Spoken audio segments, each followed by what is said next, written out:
This is my school, the beautiful Matthew Flinders, a gorgeous environment for learning, and this is my primary lab. So let's go around the front, through the front door, and I'll show you what we've been doing with Apple Watch and iBeacon. So it says here it's the primary lab, really more of an iPad lab at the moment than a computer lab. But as we come into this beautiful place, this is my flexible learning space, which is fantastic. I've got my Sphero balls over there. Got a construction area over here where kids are constructing devices to go with the Spheros. Just a fantastic facilities and resources. Got a fantastic projection, got some whiteboard paint, and you would have heard a little bit of a ding. So if I actually hold my watch up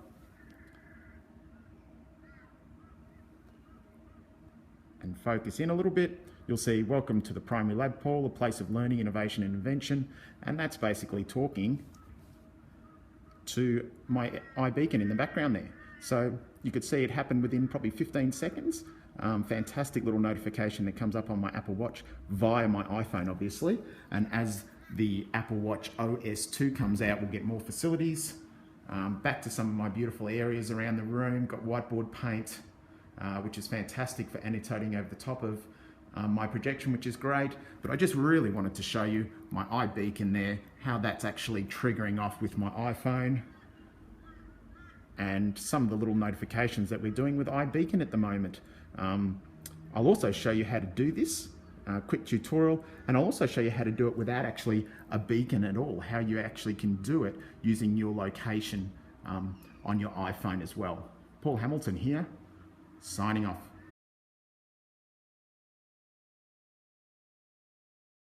Do is have a look at how we created this Apple Watch iBeacon relationship, which is really the iPhone, but let's have a look. So on my iPad on the right, I'll just show you our Estimote beacons. That's what they look like. And what I'm basically going to do is go to my Estimote app that you can get on the App Store. And if I go down here, I can actually click on devices, and it shows the devices that are actually close and within my range. So if I just move the beacon, and I'll just make sure, yep, that's all good. You can see the beacon there. And if I actually tap on the beacon and actually tap on it, I can actually see its UUID, its major and its minor. So they're the details that I will definitely need in regard to setting up this experience. So I'll just get out of that. Actually, I'll go back into Estimote quickly and just leave that screen up so that you can see. So that's the Estimote one there. And then on my left-hand side, which is actually my iPhone, I've got Launcher Pro. So Launcher Pro is here. I'm going to click on it once.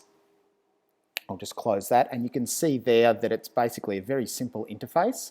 I'm going to hit this little pen tool up the top and edit, and I'm just going to press one of the pluses. I'm going to create an action. I'll give my action a name. Let's call this test. And underneath it, you can see Action Composer. This is where we want it to actually conduct an action. I'm going to go into System Actions, and I'm going to drop all the way down to Messages. I'm going to create a new message, and I can actually put the message there. And this is where I actually cheated a bit. This is where I said, welcome to the lab, because that's going to be our notification. So you put actually what you want to say right along there. URL, you can actually say, well, who do I actually want to send it to? So in my case, it will be, I'll hit on the contacts there and choose a contact. Press done. And if I edit that again, you'll see down the bottom here, it's got location triggers right here. So I'm going to press on that once, and this is where we set up our iBeacon. So I'm going to have it when I arrive close to a beacon. And if I press on the I can actually put in all the details of my beacon that I showed you on the right here. So on the right there's all the details. I can actually also do it without a beacon. So I can do some geofencing here and actually put in a location, which is pretty cool. But it's basically the iBeacon there. Press done. I can actually schedule it for certain days of the week. I can make sure that it doesn't keep happening when I go past it. So there's some really nice features in regard to the actual iBeacon. I could add another beacon if I wanted to with a different major and minor. And that's basically how you do it. Down the top, I'm going to press done. And press done again. And you can see there that this welcome is actually the notification that will come up when my iPhone and my iWatch, Apple Watch as well, I guess, comes into contact with my actual beacon. So that's just a really quick tutorial looking at this fantastic app, which is called Launcher Pro.